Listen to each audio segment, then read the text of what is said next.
Handa na ba ang inyong mga puso para sa isang kwentong susubok sa inyong pananaw tungkol sa katotohanan at pagmamahal? May mga kasinungalingang kay daling paniwalaan at may mga katotohanang kay hirap pakinggan, lalo na kung galing sa bibig ng isang musmos.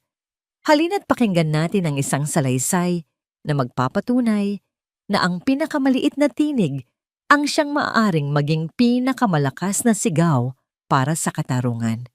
Sabi nila, ang hustisya ay bulag, pero paano kung ang tanging makakakita sa katotohanan ay ang mga mata ng isang batang walang muwang? At paano kung para maipagtanggol ang taong kanyang minamahal, kailangan niyang kalabanin ang isang mundong mas pinipiling maniwala sa isang magandang kasinungalingan? Ang malamig na hangin sa loob ng korte ay tila humahagod sa bawat balat, nagpapahiwatig ng isang pagtatapos na matagal nang hinihintay. Sa siksikang silid hukuman ng Bayan ng Pag-asa, ang katahimikan ay halos nakakabingi. Ang tanging maririnig lamang ay ang mahinang pag-ubo ng ilang tao sa gallery at ang halos di marinig na paghikbi mula sa upuan ng akusado. Doon nakaupo si Dalisay Vergara, o mas kilala bilang si Isay. Ang kanyang mukha, na dati laging may ngiti para sa alagang si Sinag, ay blangko ngayon sa pighati. Namumutla ang kanyang mga labi at ang mga mata niya'y halos tuyo na sa kaluluha. Tila naubos na ang lahat ng luhang kaya niyang ibuhos. Nakaposas ang kanyang mga kamay sa kanyang harapan, isang imahe ng pagkatalo. Sa kabilang panig, nakaupo si Marilag Montemayor Villena, ang byuda ng yumaong si Don Ricardo. Perpekto ang kanyang ayos, nakasuot ng itim na bestidang may simpleng perlas sa leeg. Ang kanyang magandang mukha ay nagpapakita ng kalungkutan, isang maskarang maingat na isinuot para sa lahat. Paminsan-minsan, dahan-dahan niyang pupunasan ang gilid ng kanyang mata gamit ang isang puting panyo, isang mahusay na pagganap para sa lahat ng naroroon. Ngunit sa likod ng mga matang yon, may isang kislap ng tagumpay na hindi maitatago. Tumingin ang abogado ni Marilag kay Isay na may ngiting mapang-asar.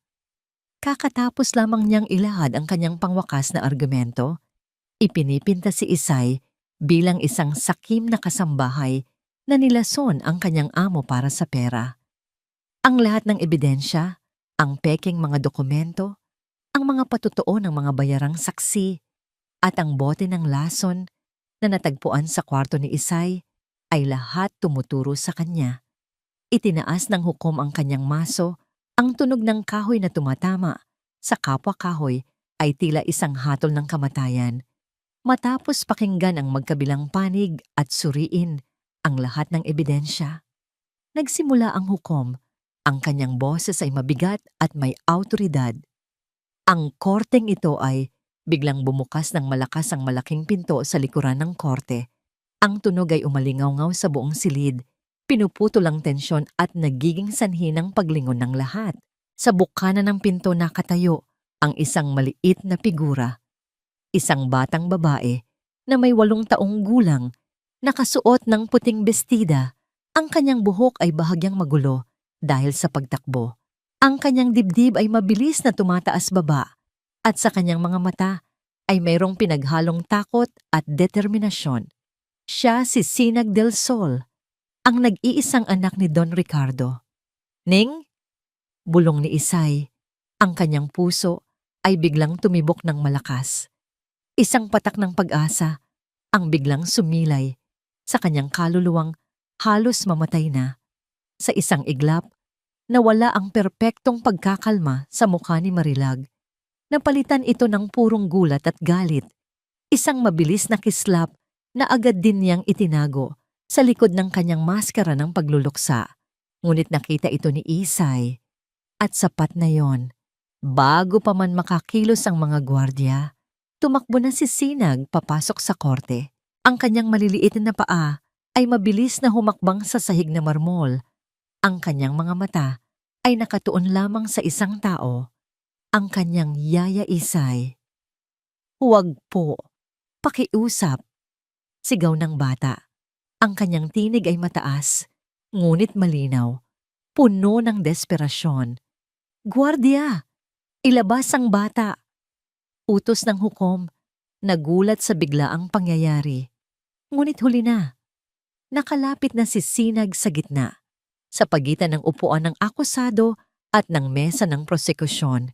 Huminto siya, hiningal, at buong tapang na hinarap ang hukom. Itinuro niya ang kanyang yaya Isay na ngayon ay napaluhana nang makita siya. Hindi po siya ang may kasalanan. Patuloy na sigaw ni Sinag. Ang luha ay nagsisimula ng mamuo sa kanyang mga mata. Wala pong kasalanan si Yaya Isay. Mahal niya po ang papa ko. Hindi niya po kayang gawin yon. Nagkaroon ng bulungan sa buong korte. Ang abogado ni Marilag ay mabilis na tumayo. "Objection, Your Honor. Ang bata ay halatang nalilito at maaaring naiimpluwensyahan lamang." Ngunit hindi pinansin ni Sinag ang abogado. Ibinaling niya ang kanyang daliring nanginginig at itinuro si Marilag na ngayon ay nakatayo na rin. Ang mukha ay nagpapakita ng di makapaniwalang pagkabigla. "Siya po!" ang sigaw ni Sinag. Ang kanyang boses ay umalingaw-ngaw sa bawat sulok ng silid. "Ang madrasta ko po, si Tita Marilag. Siya ang pumatay sa papa ko." Isang nakabibinging katahimikan ang bumalot sa korte. Ang bawat mata ay nakatuon sa maliit na batang babae na buong tapang na gumawa ng isang akusasyon na magbabago sa lahat. Ang hangin ay puno ng pagkabigla, pag-aalinlangan, at isang biglaang, nakakakabang na tanong. Nagsasabi ba siya ng totoo? Pumukpok ng malakas ang hukom sa kanyang mesa. Ang tunog ay tila kulog. "Katahimikan! Order in the court!" Ang kanyang mga mata, matalas at seryoso, ay nakatuon ngayon kay Sinag. Sa kabila ng kaguluhan, nanatiling nakatayo ang bata. Ang kanyang mga mata ay puno ng luha, ngunit hindi natitinag. Huminga ng malalim ang hukom at sa isang boses na mas mahinahon, ngunit may bigat pa rin ay nagtanong, "Anong sinasabi mo, bata?" Ang sigaw ni Sinag sa loob ng korte ay tila isang matalim na punyal na gumising sa natutulog na diwa ni Isay. Sa isang iglap, ang malamig at malupit na kasalukuyan ay naglaho. At dinala siya ng kanyang isipan pabalik sa isang panahong mas mainit, mas maliwanag. 1 taon na ang nakalipas. Ang araw sa Hacienda de Luz noon ay laging kulay ginto. Sumisikat ito sa mga puno ng mangga, kumikinang sa mga dahon ng saging, at naglalaro sa ibabaw ng tubig sa maliit na fontaine sa gitna ng hardin. Para kay Isay, ang hacienda ay hindi lamang isang lugar ng trabaho. Ito ang kanyang mundo, at ang sentro ng mundong iyon ay isang munting anghel na nagngangalang Sinag. "Yaya, tingnan mo po." Ang masayang tinig ni Sinag ay pumuno sa hangin. Nakaupo sila sa ilalim ng malaking puno ng kalachuchi, napapalibutan ng mga nahulog na puting bulaklak. Sa harapan nila ay isang basket na puno ng mga bagong pitas na sampagwita. "Ang galing-galing naman ng alaga ko." Malambing na sabi ni Isay habang pinapanood ang maliliit na daliri ni Sinag na maingangat na tinutusok ang bawat bulaklak sa sinulid. Gumagawa sila ng kwintas na sampagwita, isang ritual na ginagawa nila tuwing hapon. "Konting-konti na lang at mas mahaba na ang gawa mo kaysa sa akin." Ngumiti ng malaki si Sinag, ipinagmamalaki ang kanyang ginagawa. "Para po sa inyo ito, Yaya. At yung isa po para kay Papa. Para po kahit nasa trabaho siya, naamoy niya tayo." Isang mainit na damdamin ang bumalot sa puso ni Isay. Hinaplos niya ang buhok ng bata. "Napakabait mo talaga, Ning. Siguradong matutuwa ang papa mo." Sa 9 na taong paninilbihan niya sa mga Bilena, mula nang isilang si Sinag, si Isay na ang naging anino ng bata. Siya ang tagapagtanggol sa mga halimaw, sa ilalim ng kama, ang taga-aliw sa bawat gasgas at bukol, ang kasama sa bawat laro at tawa. Mabait na amo si Don Ricardo, isang ama na walang hanggan ang pagmamahal sa anak. Ngunit ang kanyang negosyo ay madalas na umaagaw sa kanyang oras, at sa mga panahong yon, si Isay ang laging naroon. Maya-maya, matapos ang kanilang paggawa ng kwintas, tumayo si Sinag at nagtatakbo sa malawak na damuhan, hinahabol ang isang paru-parong may kulay asul. Dahan-dahan lang, Ning, paalala ni Isay, natatawa sa walang kapagurang enerhiya ng bata. Kasabay noon, lumabas si Don Ricardo sa sliding door ng kanyang opisina, may hawak na telepono sa tainga. Nakita niya ang anak na naglalaro at ngumiti. Kumaway siya kay Isay, isang kilos ng pasasalamat. Ngunit ang kanyang atensyon ay mabilis na bumalik sa kausap sa telepono. Yes, of course, the shipment needs to be prioritized. Narinig ni Isay na sabi ni Don Ricardo. Ang boses niya ay seryoso. Sa kanyang paghahabol, hindi napansin ni Sinag ang isang nakausling ugat ng puno. Natisod siya at bumagsak sa damuhan. Isang malakas na iyak ang pumunit sa tahimik na hapon. Aray ko po, Yaya. Hindi pa man tapos magsalita si Sinag, si Isay ay nakatakbo na palapit sa kanya. Mas mabilis pa sa isang iglap. Lumuhod siya at niyakap ang umiiyak na bata. Saan ang masakit, anak? Patingin kay Yaya, sabi niya sa nag-aalalang boses. May maliit na gasgas sa tuhod ni Sinag, medyo dumudugo. Agad itong hinipan ni Izay, isang lumang lunas na laging epektibo. Shh, tahan na. Mawawala din yan. Lalagyan natin ng gamot mamaya. Tapos bibigyan kita ng paborito mong ice cream. Okay ba yon? Dahan-dahang tumahan si Sinag. Ang kanyang mga hikbi ay napalitan ng pagsinghot. Tumingala siya kay Don Ricardo na nakatayo pa rin sa di kalayuan. Ang telepono ay nasa tainga pa rin. Ang mukha ay nag-aalala. Okay lang ba siya, Isay? Tanong ni Don Ricardo, medyo malakas para marinig. May kausap lang ako, importante. Tumango si Isay. Opo, Don Ricardo. Gasgas lang po. Binuhat niya si Sinag na agad yumakap sa kanyang leeg. Habang naglalakad sila pabalik sa bahay, naramdaman ni Isay ang bigat ng pagtitiwala sa kanyang mga bisig. Hindi ito bigat ng isang bata, kundi bigat ng isang buong mundo. Gabi na. Matapos malinis at magamot ang sugat at matapos kumain ng hapunan, oras na para matulog si Sinag. Nakahiga na ang bata sa kanyang kama habang binabasahan siya ni Isay ng paborito niyang libro tungkol sa isang alitaptap na gustong maging bituin. At dahil sa kanyang kabutihan, tinupad ng diwata ng gabi ang kanyang hiling. Malambing, nabasa ni Isay. Ang munting alitaptap ay naging ang pinakamaliwanag na bituin sa kalangitan. Isinara ni Isay ang libro. Ang aral, Ning, ay kahit gaano kakaliit, basta't mabuti ang puso mo, abot mo ang lahat ng pangarap mo. Tumingin si Sinag sa kanya. Ang mga mata ay inaantok na. Yaya, di mo po ako iiwan, di ba? Kahit maging bituin na ako? Ngumiti si Isay at hinalikan ng noo ng bata. Kahit kailan, hinding-hindi ka iiwan ni Yaya. Dito lang ako palagi sa tabi mo. Pangako yan. Pinatay niya ang ilaw sa tabi ng kama. Nag-iwan lamang ng maliit na night lamp na hugis buwan. Palabas na sana siya ng kwarto nang marinig niya ang isang mahinang bulong. Mahal na mahal po kita, Yaya Ise. Napahinto si Isay. Mahal na mahal din kita, Sinag. Matulog ka na. Sa sala, naabutan niya si Don Ricardo na nagkakape.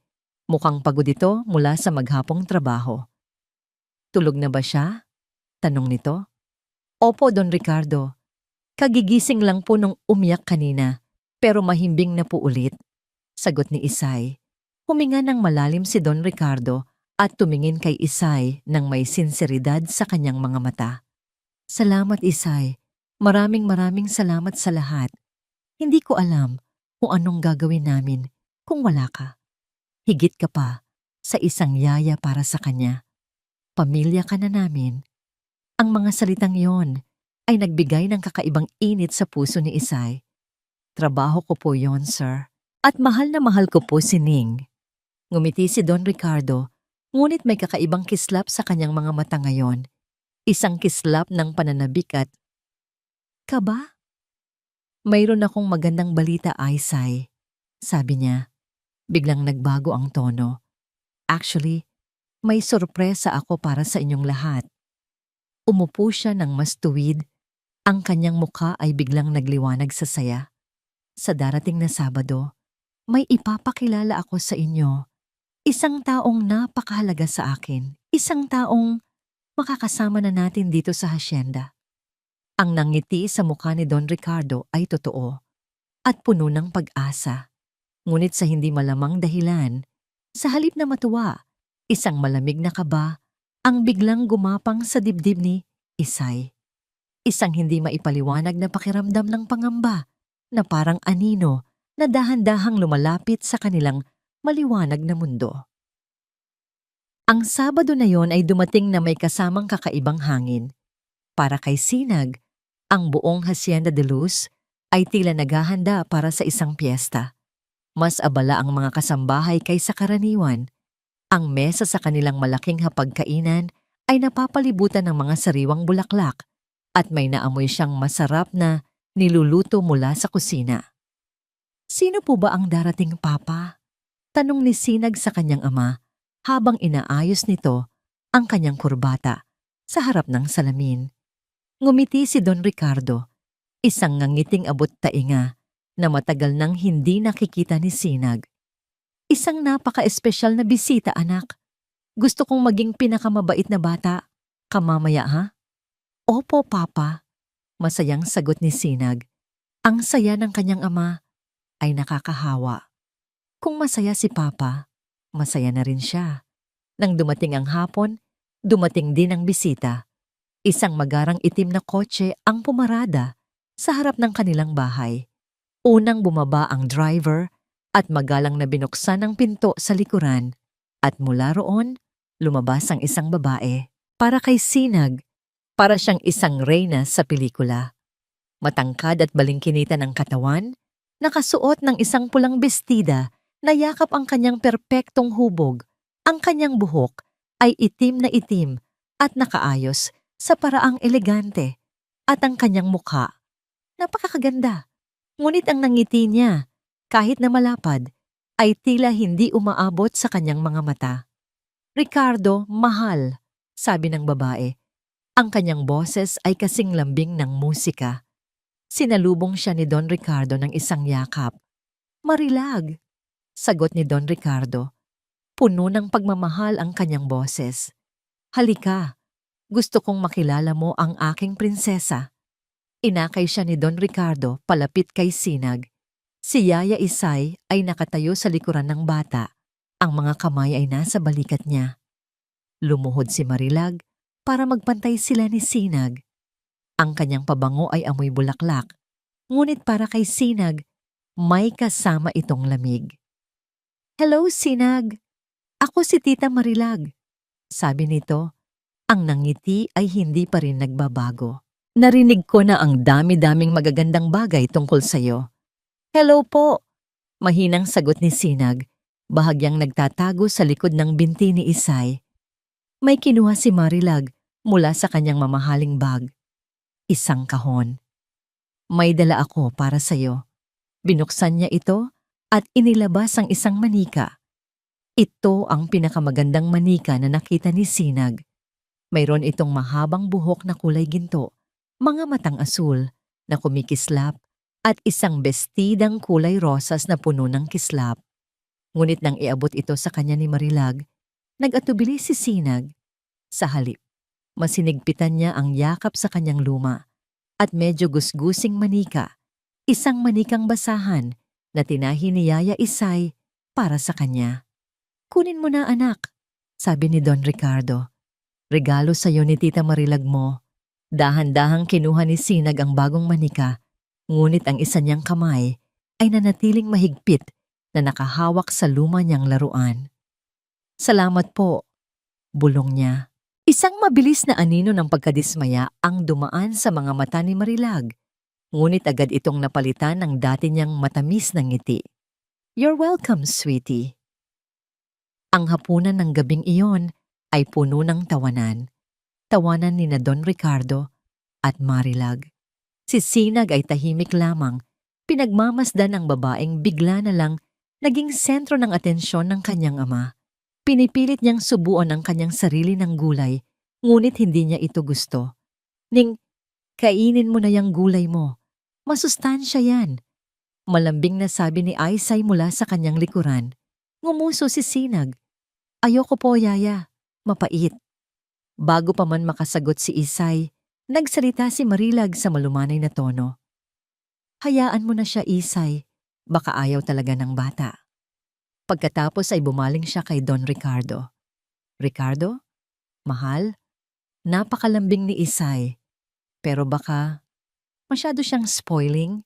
We need to raise a strong young lady, di ba? Tumingin si Don Ricardo kay Sinag, tapos kay Marilag, at tumango. You're right, Marilag. Sige na, Ning. Ubusin mo na yan para sa papa.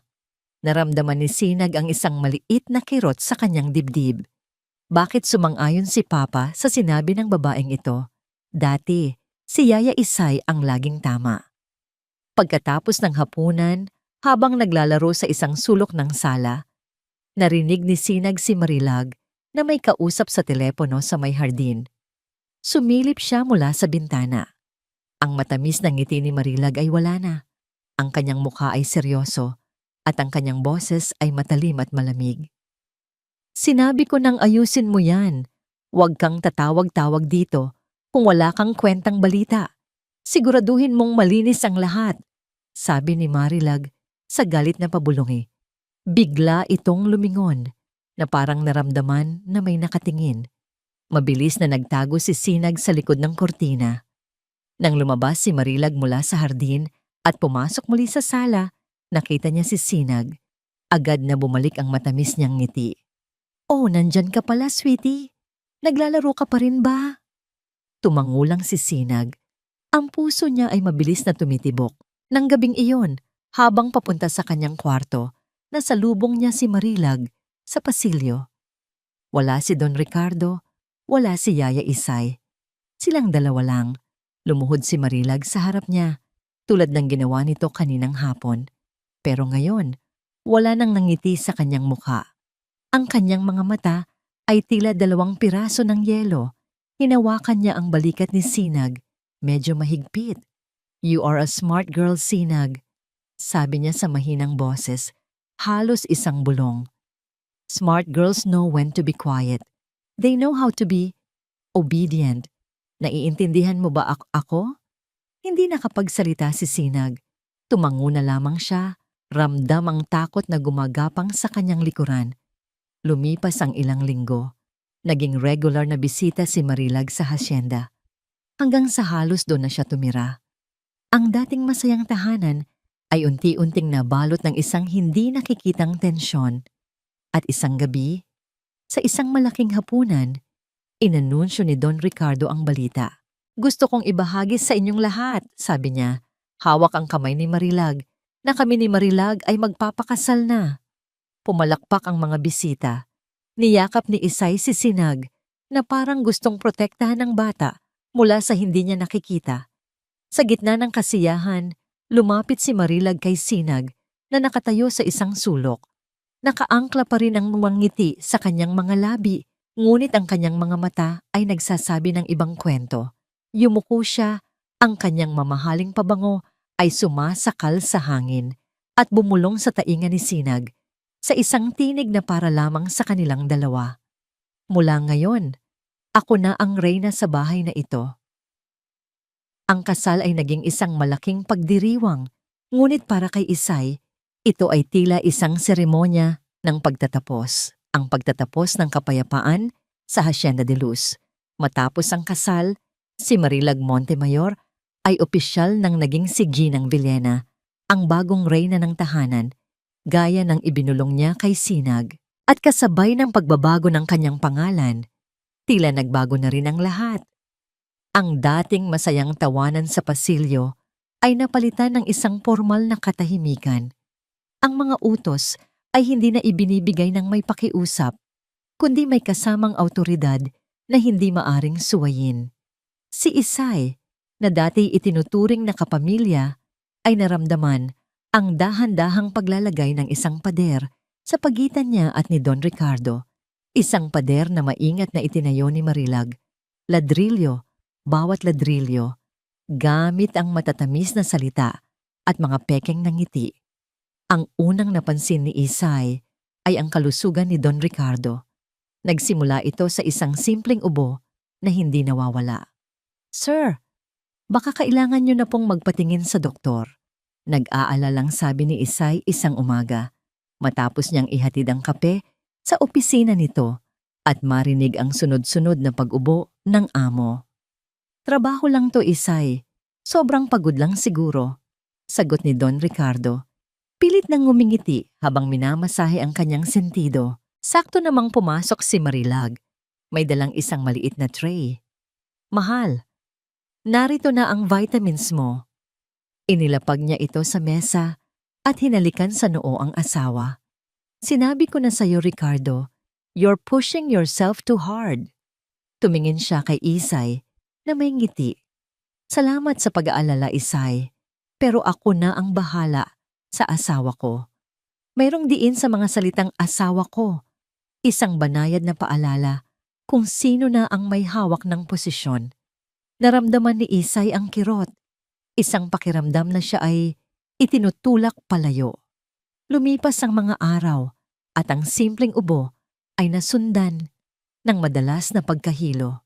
Isang hapon, habang naglalakad sa hardin, biglang napakapit si Don Ricardo sa isang poste. Tila nawalan ng balanse.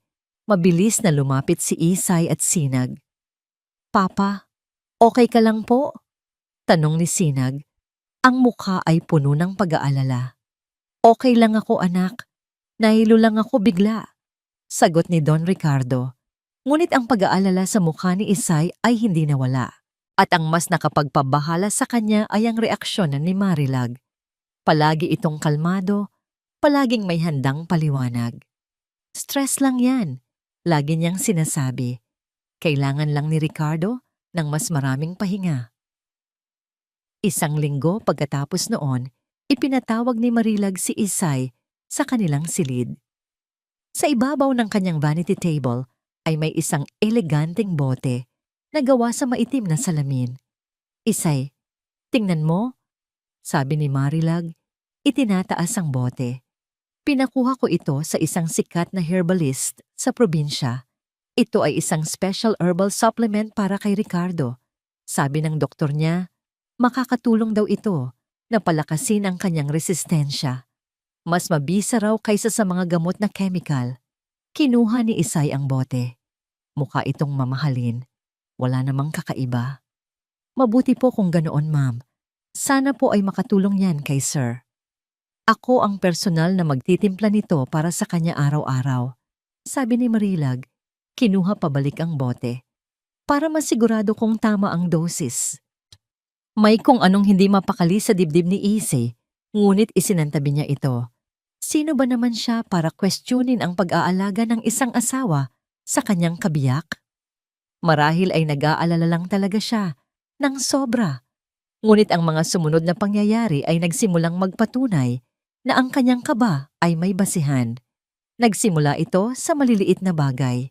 Isang araw, nagmamadaling pumasok si Marilag sa kusina. "Nakita niyo ba ang hikaw kong perlas? Yung paborito ko? Sigurado akong iniwan ko lang yon sa mesa sa sala kagabi." Nagkatinginan ang mga kasambahay. Lahat ay umiling. At pagkatapos, ang mas malaking insidente. Isang mamahaling alpiler o brooch na regalo daw ni Don Ricardo ang nawala. Nagkaroon ng malaking paghahanap sa buong bahay. Si Marilag ay umiiyak. Sinasabing napaka-sentimental ng bagay na yon sa kanya. "Isay," malumanay na tanong ni Don Ricardo ng gabing iyon, "ikaw ba ang huling naglinis ng kwarto namin?" "Opo, sir. Pero wala po akong nakitang alpiler doon. Nag-iingat po ako palagi kapag naglilinis." Mabilis na sagot ni Isay, ramdam ang panunuyo ng kanyang lalamunan. Kinabukasan, habang nilalabhan ni Isay ang mga damit, may narinig siyang sigaw mula sa laundry area. Si Marilag. "Ayan, sinasabi ko na nga ba?" Sa ibabaw ng tumpok ng mga damit na ilalagay sa washing machine, sa loob ng bulsa ng uniforme ni Isay, naroon ang nawawalang alpiler. Nanlaki ang mga mata ni Isay. Ma'am, paano po? Hindi ko po alam kung paano napunta yan dyan. Maniwala po kayo. Tumingin si Marilag sa kanya. Ang mga mata ay puno ng pagkadismaya. Pagkatapos ay tumingin siya kay Don Ricardo, na kasunod lang pala niya. Ricardo, ayokong maniwala, pero nandito. Nakita ni Isay ang pagbabago sa mga mata ni Don Ricardo. Ang tiwala na inipon niya sa loob ng 9 na taon ay unti-unting gumuho. Wala itong sinabi, ngunit ang kanyang katahimikan at ang pag-iwas niya ng tingin ay mas masakit pa kaysa sa anumang sigaw. Hindi ko po magagawa yan, sir. Alam niyo po yan. Pagmamakaawa ni Isay, ang luha ay nagsisimula ng bumagsak. Hindi na niya kinaya. Tumakbo siya papunta sa hardin para umiyak nang walang nakakakita. Doon, nilapitan siya ng hardinerong si Lito, isang tahimik ngunit mapagmasid na tao. Isay, huwag kang mag-alala. Alam naming lahat na hindi mo magagawa yon, sabi ni Lito. Pero si Sir, hindi na siya naniniwala sa akin. Hikbi ni Isay. Nag-atubili si Lito, tapos ay bumulong. Isay, may sasabihin ako sa'yo, pero sana'y huwag mong ipagsabi kahit kanino. Noong isang araw may nakita akong kausap si Senyora sa may likod bahay malapit sa bakod. Isang lalaking hindi ko kilala. Mukhang formal manamit, pero parang may iniaabot siyang maliit na pakete kay ma'am. Nag-usap sila ng pabulong, parang nag-iingat na walang makarinig. Ang sinabi ni Lito ay nagdagdag ng isa pang piraso sa palaisipang gumugulo sa isip ni Isay. Isang doktor na hindi nila kilala, isang lihim na pakikipagtagpo. Kinagabihan, habang naghahanda ng hapunan, narinig ni Isay ang isang malakas na kalabog mula sa opisina ni Don Ricardo. Nagtakbuhan sila papunta roon. Naabutan nilang nakahandusay sa sahig si Don Ricardo, walang malay. Tulong! Tulungan ninyo ako! Sigaw ni Marilag. Ang kanyang boses ay puno ng pagkataranta. Lumuhod siya sa tabi ng asawa, umiiyak. Mabilis na tumawag ng ambulansya ang isang kasambahay.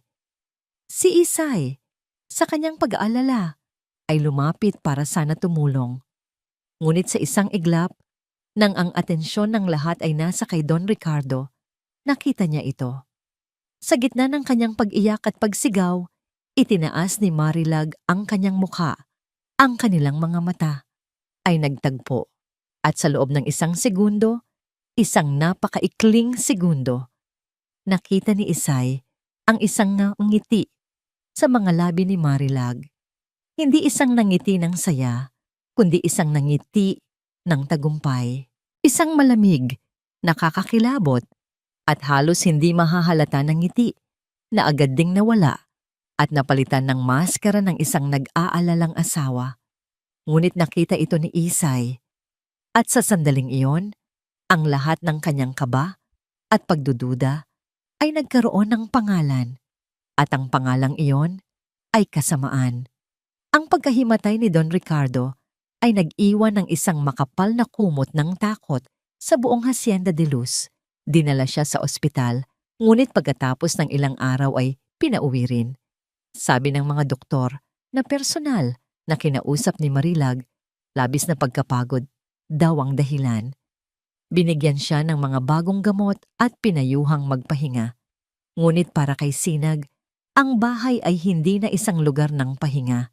Ito ay naging isang lugar ng mga anino at pabulong na usapan.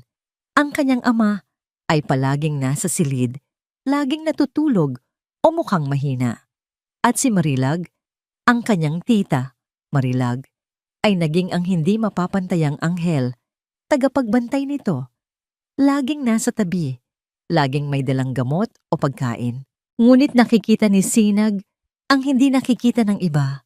Nakikita niya ang kislap sa mga mata ni Marilag sa tuwing mas lumalala ang ubo ng kanyang papa. Nakikita niya ang mahigpit na pagkakahawak nito sa braso ng mga katulong kapag may nagkakamali. Ang bahay ay naging kaharian ni Marilag at si Papa ang hari ay naging isang bilanggo sa sarili niyang silid. Isang hapon, habang gumuguhit si Sinag sa sahig ng sala, nahulog ang kanyang kulay dilaw na krayola at gumulong sa ilalim ng maliit na mesang pangkanto. Sumilip siya sa ilalim para kunin ito. Tahimik ang buong bahay. Narinig niya ang mahinang paglakad ni Marilag papasok sa sala. Akala niya ay lalagpasan lang siya nito, kaya nanatili siyang nakayuko. Ngunit huminto si Marilag sa tabi ng mesa. Nakita ni Sinag ang kanyang mga paa na nakasuot ng mamahaling sapatos. Mula sa kanyang perpektong anggulo sa ilalim ng mesa, nakita niyang may kinuha si Marilag mula sa kanyang bulsa. Isang maliit na tableta na kulay puti. Isang gamot na hindi pamilyar sa kanya, hindi katulad ng mga vitamins na nakikita niyang iniinom ng kanyang ama. Maingat na lumingon si Marilag sa paligid. Nang makasigurong walang tao, kumuha siya ng isang platito at kutsara mula sa malapit na estante. Ginamit niya ang likod ng kutsara para durugin ang tableta hanggang sa ito'y maging pinong-pinong pulbos. Ang tunog ng pagkadurog, kahit na mahina, ay tila isang pagsabog sa pandinig ni Sinag. Kasabay noon, pumasok ang isang katulong na may dalang tray. "Ma'am, narito na po ang sabaw ni Sir Ricardo." "Salamat. Ilapag mo na lang dyan. Ako na ang magdadala," sabi ni Marilag. Ang kanyang boses ay bumalik sa dati nitong lambing. Nang makaalis ang katulong, mabilis na kinuha ni Marilag ang mangkok ng mainit na sabaw. Maingat, dahan-dahan, ibinuhos niya ang puting pulbos sa sabaw at hinalo ito nang maigi gamit ang kutsara hanggang sa ito'y tuluyang matunaw. Ang kanyang mukha ay seryoso, walang emosyon, na parang isang siyentipikong gumagawa ng isang eksperimento. Nanatiling hindi gumagalaw si Sinag sa ilalim ng mesa. Ang kanyang paghinga ay halos tumigil. Ang kanyang puso ay dumadagundong sa kanyang dibdib. Napakalakas. Naakala niya ay maririnig ni Marilag. Nakita niya ang lahat. Isang sikretong hindi niya dapat nakita. Nang akmang kukunin na ni Marilag ang tray, isang maliit na hikbi ang kumawala sa lalamunan ni Sinag. Hindi niya napigilan. Agad na napahinto si Marilag. Dahan-dahan niyang ibinaba ang tray. Ang kanyang ulo ay marahang lumingon sa direksyon ng mesa. "Sinag?" tanong niya. Ang boses ay malumanay, ngunit may lamig. "Nandyan ka ba, sweetie?" Hindi sumagot si Sinag. Niyakap niya ang kanyang mga tuhod, umaasang sana'y maging invisible siya. Dahan-dahang yumuko si Marilag, at doon, sa ilalim ng mesa, nagtagpo ang kanilang mga mata. Ang mga mata ni Sinag na puno ng takot, at ang mga mata ni Marilag na puno ng yelo. Walang salitang namutawi. Mabilis na hinila ni Marilag si Sinag palabas mula sa ilalim ng mesa. Ang pagkakahawak niya sa braso ng bata ay mahigpit, masakit. Dinala siya nito papasok sa pinakamalapit na silid, ang library, at isinara ang pinto ng may malakas na kalabog. "Anong nakita mo?" tanong ni Marilag. Ang kanyang boses ay hindi na matamis. Ito ay matalim at mapanganib. Nanginginig si Sinag. "Wawala po. Huwag kang magsinungaling sa akin," sigaw ni Marilag. At sa unang pagkakataon, nakita ni Sinag ang tunay na halimaw sa likod ng magandang maskara. "Alam kong nakita mo. Anong nakita mo?" Umiyak na si Sinag. "Nakita ko po. Dinurog niyo po yung gamot." Isang nakakatakot na ngiti ang sumilay sa mga labi ni Marilag. Binitawan niya ang braso ni Sinag at lumuhod sa harap niya. Hinawakan ang kanyang mga balikat. "Makinig ka sa akin, Sinag," sabi niya sa isang mapanganib na bulong. Ang mga batang nakakakita ng mga bagay na hindi nila dapat makita. Kung minsan, napapahamak ang mga taong mahal nila. Naiintindihan mo ba? Umiling si Sinag. Ang luha ay tuloy-tuloy sa pag-agos. "Mahal mo si Yaya Isay mo, di ba?" Patuloy ni Marilag. Ang kanyang mga daliri ay humihigpit sa balikat ng bata. Siya ang pamilya mo, di ba? Gagawin mo ang lahat para hindi siya mapahamak. Tama? Tumango si Sinag. Ang takot ay tuluyang bumalot sa kanyang buong pagkatao. Mabuti, sabi ni Marilag. Dahil kung may pagsasabihan ka kahit isa, kahit kay Yaya Isay mo, tungkol sa kahit anong nakita mo, sisiguraduhin kong ipadadala ko si Isay sa isang lugar na napakalayo. Isang lugar kung saan hindi mo na siya makikita. Kailanman. Pagkatapos noon, pinunasan ni Marilag ang mga luha ni Sinag gamit ang kanyang hinlalaki. Now, be a good girl at tandaan mo ang pinag-usapan natin. Lumabas si Marilag ng library na dala-dala ang tray ng sabaw na para bang walang nangyari. Iniwan si Sinag na nanginginig sa isang sulok.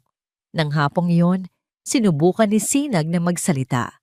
Nakita niya si Isay na nagdidilig ng mga halaman sa hardin. Lumapit siya. Hinila ang laylayan ng damit nito. Tumingin si Isay sa kanya. Ang mukha ay puno ng pag-aalala. "Oh, Ning, bakit namumugto ang mga mata mo? Umiyak ka ba?" Sinubukang buksan ni Sinag ang kanyang bibig, ngunit ang mga salita ni Marilag ay umalingaw-ngaw sa kanyang isipan. Hindi mo na siya makikita. Kailanman. Sa halip na magsalita, yumakap na lang siya nang mahigpit kay Isay at humikbi sa kanyang dibdib. "Shh! Tahan na!" sabi ni Isay. Hinahaplos ang kanyang likod. "Namimiss mo lang ang papa mo. Huwag kang mag-alala. Gagaling din siya." Mula sa di kalayuan, nakita sila ni Lito. Nakita niya ang takot sa mga mata ni Sinag na hindi nakita ni Isay. Nakita niya ang paraan ng paglingon ng bata sa bintana ng bahay na parang may minamanmanan. Itinanim ni Lito ang hawak niyang pala sa lupa at isang malamig na kutob ang dumaloy sa kanyang ugat. Mayroong napakasamang nangyayari sa loob ng Hacienda de Luz. Maya-maya, lumabas si Marilag mula sa kusina. May hawak na isang baso ng madilim na likido. Ngumiti ito nang makita si Isay. "Isay, buti nandyan ka," sabi niya sa kanyang pinakamatamis na boses. "Pakibigay naman nito kay Ricardo. Utos ng doktor niya. Itong bagong herbal drink niya. Ako na ang maghahanda ng hapunan." Kinuha ni Isay ang baso. Walang kamalay-malay. "Sige po, ma'am." Mula sa pagkakayakap kay Isay, nakita ni Sinag ang lahat. Ang baso sa kamay ng kanyang yaya. Ang ngiti sa mukha ni Marilag. At sa sandaling iyon, naintindihan niya. Ipapainom ni Yaya Isay ang lason sa kanyang papa. At wala siyang magawa. Ang bigat ng baso sa kamay ni Isay ay tila bigat ng buong mundo. Ngunit wala siyang kamalay-malay para sa kanya. Ito ay isa lamang tungkulin, isang simpleng utos mula sa asawa ng kanyang amo. Ang likido sa loob ay may maitim na kulay, amoy pinaghalong mga dahon at ugat. Isang ordinaryong herbal drink sa kanyang paningin. "Sir Ricardo, oras na po para sa gamot ninyo," malumanay na sabi ni Isay pagpasok niya sa silid tulugan ng mag-asawa. Nakaupo si Don Ricardo sa gilid ng kama, nakatingin sa labas ng bintana. Tila malalim ang iniisip. Mas lalo siyang pumayat sa mga nagdaang linggo. Ang dating sigla sa kanyang mga mata ay napalitan ng pagod. Lumingon siya kay Isay at pilit na ngumiti. "Salamat, Isay. Ilapag mo na lang dyan sa mesa." Inutos po ni Ma'am Marilag na ipainom ko na raw po sa inyo ngayon, sabi ni Isay lumalapit. Bagong herbal drink daw po ito, utos ng doktor. Kinuha ni Don Ricardo ang baso mula kay Isay. Sandali niya itong tinitigan. Sana nga makatulong to." Tumingin siya sa tapat na mukha ni Isay. "Salamat sa lahat, Isay, sa pag-aalaga mo sa akin. At lalo na kay Sinag. Malaki ang utang na loob ko sa'yo." "Wala po yun, sir. Pamilya na po ang turing ko sa inyo," sagot ni Isay. Isang tapat na ngiti ang sumilay sa kanyang mga labi. Sa isang lagok, Inubos ni Don Ricardo ang laman ng baso. Isinauli niya ito kay Isay. Ngunit pagkatayo ni Isay, para umalis, isang tunog ang pumigil sa kanya. Isang tunog ng pag-ubo, ngunit hindi ito ordinaryong ubo. Ito ay marahas at tila nabibilaukan. Lumingon si Isay. Nanlaki ang kanyang mga mata sa takot. Si Don Ricardo ay nakahawak sa kanyang lalamunan. Ang kanyang mukha ay biglang namula at pagkatapos ay naging kulay abo. Ang kanyang mga mata ay nanlilisik sa gulat at sakit. Sinubukan niyang magsalita, ngunit mga hindi maintindihang tunog lamang ang lumabas sa kanyang bibig. "Sir! Sir! Anong nangyayari?" Sigaw ni Isay. Nabitawan ang baso na bumagsak at nabasag sa sahig.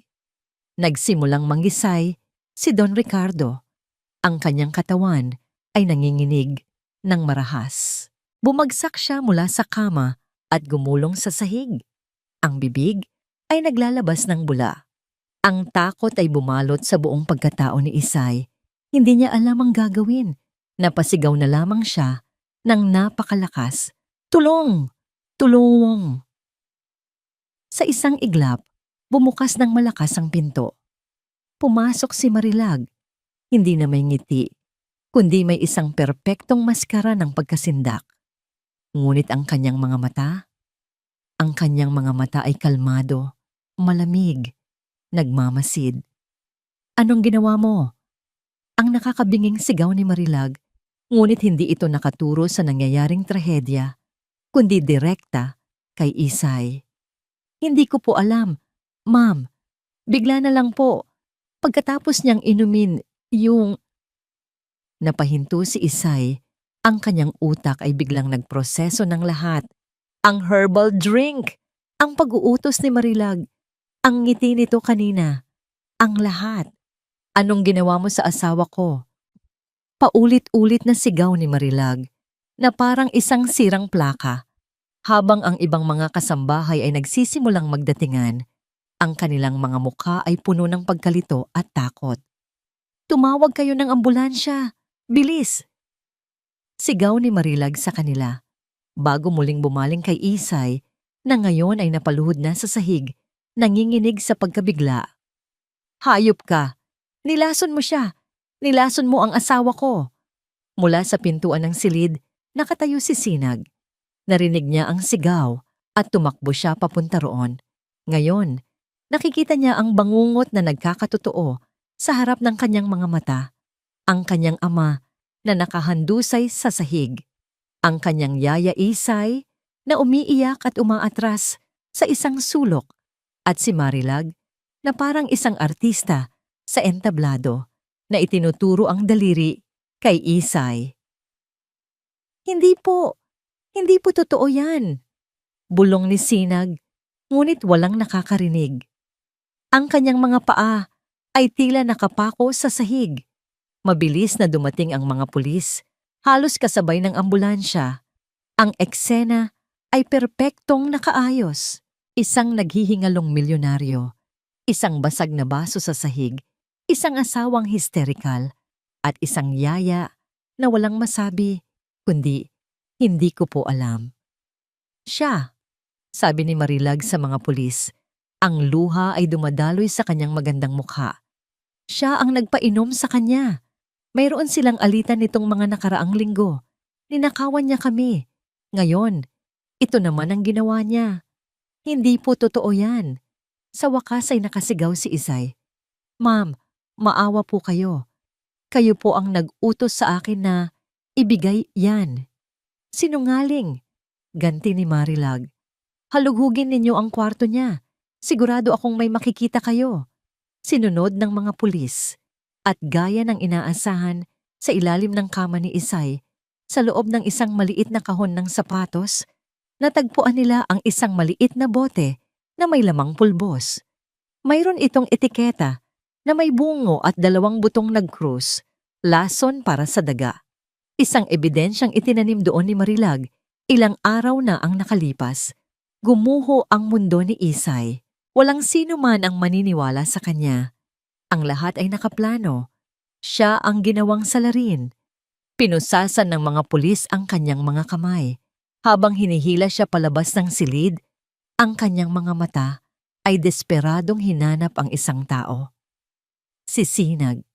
Nakita niya ang bata na nakatayo pa rin sa may pintuan. Ang mukha ay basang-basa sa luha. Ang katawan ay nanginginig sa takot. Nagtama ang kanilang mga mata. Sa mga mata ni Sinag, nakita ni Isay ang katotohanan. Alam ng bata. Alam niya. Alagaan mo ang sarili mo, Ning. Sigaw ni Isay habang hinihila siya palayo ng mga pulis sa pasilyo. Mahal na mahal ka ni Yaya. Sumara ang pinto ng police car nang may malakas na kalabog. Ang tunog na yon ay ang tunog ng pagtatapos ng kanyang buhay at kalayaan. Ang tunog ng perpektong krimen. Sa loob ng bahay lumapit si Marilag kay Sinag na naiwang nakatulala. Lumuhod siya at niyakap ito. Ngunit ang yakap ay hindi mainit. Ito ay malamig at may kasamang babala. Kita mo na, Sinag. Bulong ni Marilag sa tainga ng bata. Ito ang nangyayari sa mga taong hindi sumusunod. Tahan na, mula ngayon, ako na ang mag-aalaga sa'yo. Ang tunog ng sirena ng ambulansya at police car na papalayo ay ang huling tunog ng dating mundo ni Sinag. Nang mawala ang mga tunog na yon, ang naiwan ay isang katahimikang mas nakakabingi pa kaysa sa pinakamalakas na sigaw. Isang katahimikang amoy kamatayan, pagkakanulo, at kasinungalingan. Hindi na nailigtas si Don Ricardo. Opisyal na idineklara ang kanyang pagkamatay bago pa man makarating sa ospital. Ang dahilan, matinding pagkalason, at ang nag-iisang suspek, si Dalisay Isay Vergara, ay agad na ikinulong. Para sa labas ng mundo, ang Hacienda de Luz ay naging isang lugar ng trahedya. Si Marilag Villena, ang magandang byuda, ay naging simbolo ng isang pusong nawasak. Ang kanyang mga larawan sa dyaryo ay nagpapakita ng isang babaeng nagluluksa. Ang kanyang mga mata ay laging namumugto sa likod ng itim na bilog. Ngunit sa loob ng mga pader ng hasyenda, ang realidad ay ibang-iba. Ang Hacienda de Luz ay naging kaharian ni Marilag at si Sinag ang kanyang bilanggo. Ang libing ni Don Ricardo ay isang malaking palabas. Dumating ang lahat ng importanteng tao sa bayan ng Pag-asa. Si Marilag, sa kanyang itim na bestida, ay tumanggap ng bawat pakikiramay na may kasamang mga hikbi at nanginginig na pasasalamat. Si Sinag ay nakatayo sa tabi niya, isang maliit na estatwa na nakasuot din ng itim. Ang kanyang mukha ay blanko. Hinawakan siya ni Marilag sa balikat sa buong seremonya. Isang imahe ng isang mapagmahal na madrasta na umaalo sa naulilang bata.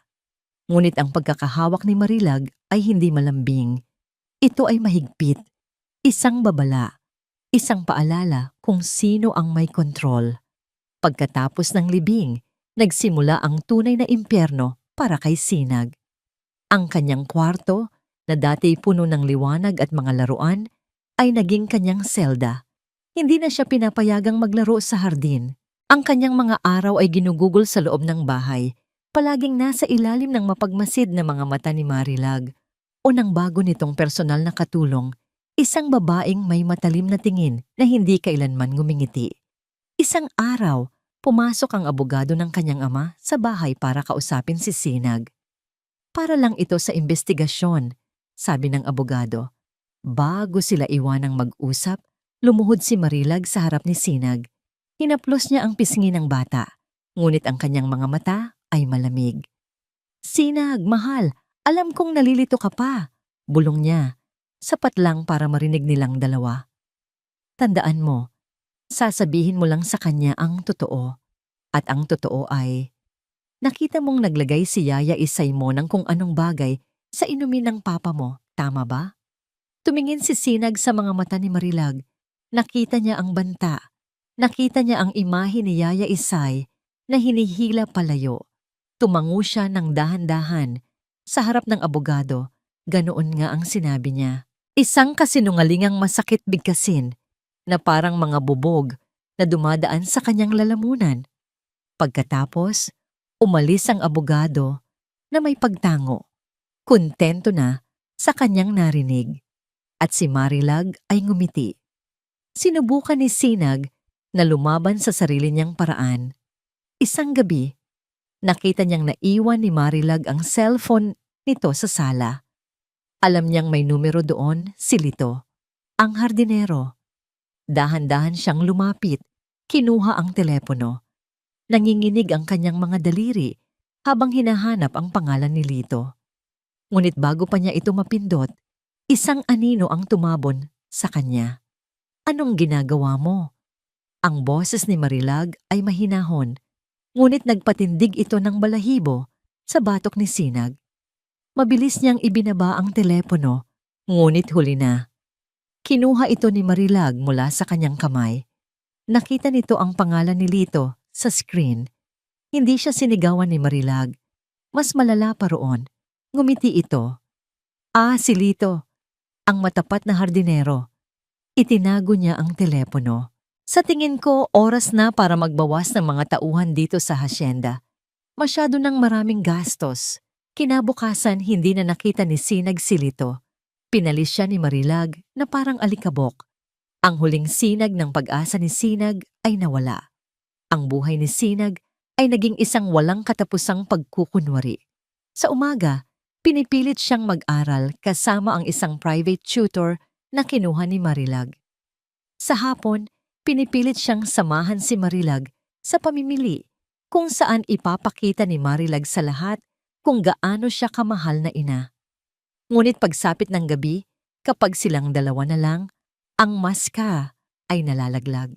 Si Sinag ay nagiging isang batang pinagsasabihan, pinagbabantaan, at pilit na hinuhulma para maging isang perpektong saksi sa isang perpektong krimen. Gabi bago ang huling paglilitis kay Isay, pumasok si Marilag sa kwarto ni Sinag. Nakaupo ang bata sa kanyang kama. Yakap-yakap ang manikang basahan na gawa ni Isay, ang nag-iisang bagay na hindi kayang kunin ni Marilag mula sa kanya. Umupo si Marilag sa gilid ng kama. Ang kanyang pabango ay pumuno sa silid. Isang amoy na dati maganda, ngunit ngayoy amoy panganib. Hinaplos niya ang buhok ni Sinag, isang kilos na dapat sana'y nagpapakita ng pagmamahal, ngunit para kay Sinag, para itong haplos ng isang ahas. Bukas na ang malaking araw, mahinang sabi ni Marilag. Ang huling araw sa korte. Pagkatapos nito, matatapos na ang lahat. Magsisimula na tayo ng bago nating buhay. Tayong dalawa lang. Hindi umimik si Sinag. Tandaan mo, kinabukasan nating dalawa ang nakasalalay sa sasabihin mo bukas. Patuloy ni Marilag. Ang kanyang boses ay naging malamig na parang yelo. O baka sa sasabihin ng hindi mo sasabihin. Isang maling salita lang. Sinag. Isang maling kilos. At hindi mo na makikita si Isay. Kailanman. Tumingin siya ng diretso sa mga mata ng bata. Naiintindihan mo ba? Ang buhay niya ay nasa mga kamay mo. Kaya maging isang mabuting bata ka para sa akin. Tumayo si Marilag at naglakad papunta sa pinto. Bago siya lumabas, lumingon siya. Matulog ka ng mahimbing, mahal ko. Ang pinto ay sumara ng may mahinang kalansing na parang pinto ng isang kulungan. Naiwan si Sinag sa dilim, yakap-yakap ang manika.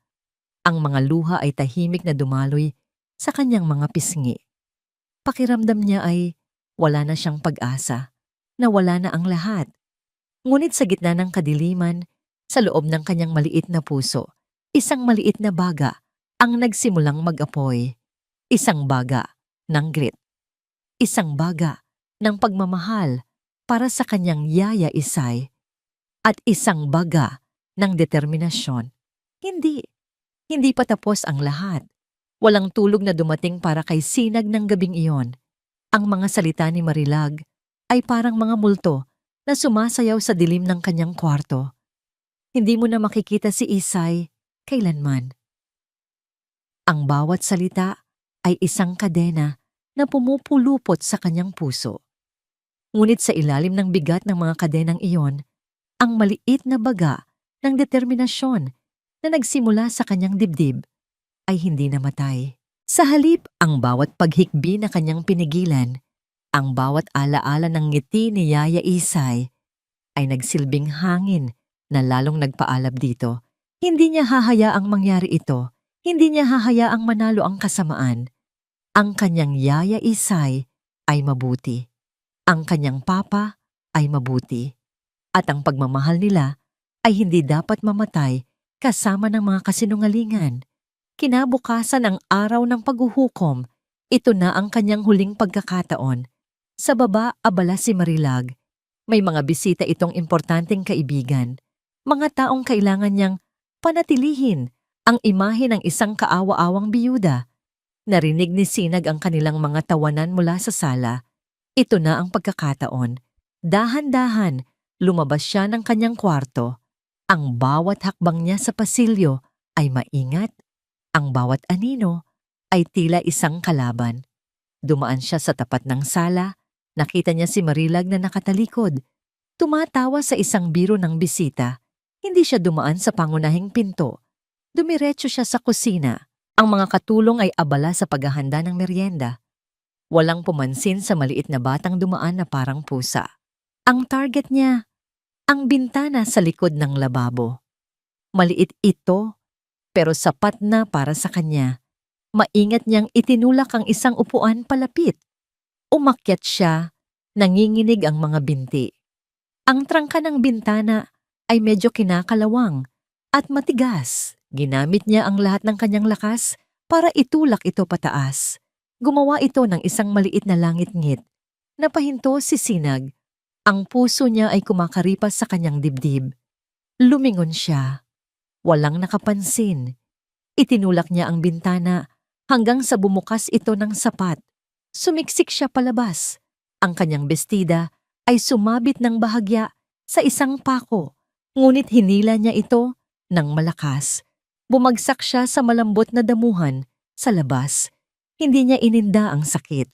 Tumayo siya at tumakbo. Tumakbo siya nang hindi lumilingon, papunta sa likod ng malawak na hardin, sa direksyon ng mga lumang bodega, kung saan madalas magpahinga ang mga hardinero noon. Alam niyang wala na roon si Lito. Tinanggal na siya ni Marilag, ngunit saan siya hahanapin? Sa kanyang pagtakbo, may narinig siyang isang tunog, isang pagputol ng kahoy. Nagmula ito sa lumang bodega ng mga gamit sa hardin, isang lugar na halos hindi na ginagamit. Dahan-dahan siyang lumapit. Sumilip siya sa siwang ng pinto na gawa sa kawayan. At doon, nakita niya ito. Si Lito. Nagtatabas ito ng kahoy, ang kanyang mukha ay seryoso. Mukhang mas matanda ito ngayon, mas maraming guhit ng pag-aalala sa noo. Tila hindi na ito nakatira sa loob ng hasyenda, ngunit malapit pa rin. Nagbabantay, naghihintay. Kuya Lito. Ang boses ni Sinag ay isang bulong, ngunit sapat na yon. Napahinto si Lito. Dahan-dahan siyang lumingon. Nang makita niya si Sinag, nanlaki ang kanyang mga mata. Mabilis niyang ibinaba ang hawak na itak. Ning, anong ginagawa mo dito? Delikado. Sinalubong siya ni Lito. Nang makalapit si Sinag, hindi na niya napigilan ang sarili. Ang lahat ng takot, lahat ng sakit, lahat ng kasinungalingan na kinimkim niya sa loob ng maraming linggo ay bumuhos. Niyakap niya ang mga binti ni Lito at humagulgol ng napakalakas. Kuya Lito, tulong po. Si Tita Marilag po. Siya po ang may kasalanan sa lahat. Siya po ang pumatay kay Papa. Nakita ko po. Nakita ko po ang lahat. Ang kanyang mga salita ay putol-putol. Sinasabayan ng kanyang mga hikbi. Lumuhod si Lito at niyakap ang bata. Ang kanyang malalaki at magagaspang na kamay ay marahang humaplos sa likod ni Sinag. Shhh! Alam ko, Ning. Alam ko. Naniniwala ako sa'yo. Ikinuwento ni Sinag ang lahat. Ang pagdurog ng tableta. Ang paghalo nito sa sabaw. Ang pagbabanta sa library. Ang pag-utos kay Isay na dalhin ang huling inumin. Nakinig si Lito nang walang pagputol. Ang kanyang mukha ay dahan-dahang nag-aapoy sa galit at awa. Nang matapos si Sinag, Hinawakan niya ito sa magkabilang balikat. Hindi ka nag-iisa, Ning, sabi ni Lito sa isang seryosong boses. Mayroon din akong nakita at mayroon akong narinig. May kinuha si Lito mula sa kanyang bulsa. Isang luma at medyo basag na cellphone. Mula noong una, nagdududa na ako kay Senyora. Noong araw na nakita ko siyang may kausap na lalaki sa likod bahay, sinundan ko sila. Nagtago ako sa mga halaman. Nag-aaway sila. At ginawa ko ito. Pinindot niya ang isang button sa telepono. May tumunog na isang recording. Ang kalidad ay hindi perpekto. May mga tunog ng hangin at mga kuliglig, ngunit ang mga boses ay malinaw. Hindi maari. Masyadong delikado ang pinapagawa mo sa akin, Marilag. Boses ng isang lalaki. Ang doktor. Wala kang pagpipilian. Ang sagot. Ang boses na yon. Malamig, matalim. Walang duda na boses ni Marilag. Ang tunay niyang boses. Ibibigay mo ang laso na yon o sisirain ko ang buong pamilya mo. Huwag mo akong susubukan. Pinatay ni Lito ang recording. Nanlaki ang mga mata ni Sinag, hindi sa takot, kundi sa pagkamangha.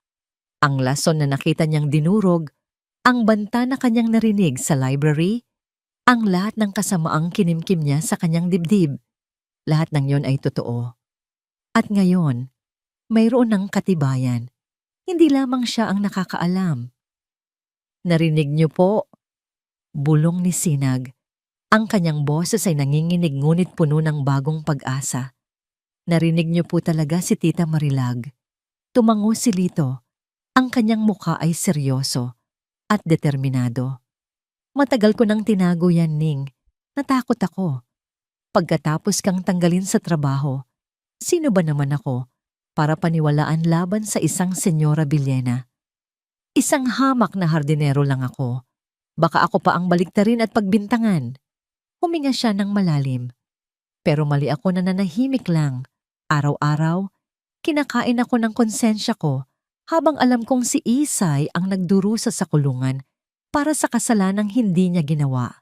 Naghintay ako ng tamang pagkakataon, ng tamang panahon, at ang pagdating mo ngayon, ito na siguro ang senyales. Hinawakan niya ang maliliit na kamay ni Sinag. Ang kanyang mga palad ay magaspang dahil sa trabaho, ngunit ang hawak niya ay puno ng proteksyon at tiwala. Ning, makinig kang mabuti, sabi niya. Ang recording na ito ay malakas na ebidensya. Pero kung ako lang mag-isa, ang maglalabas nito, maaaring sabihin nilang peke ito. Nagawa-gawa ko lang.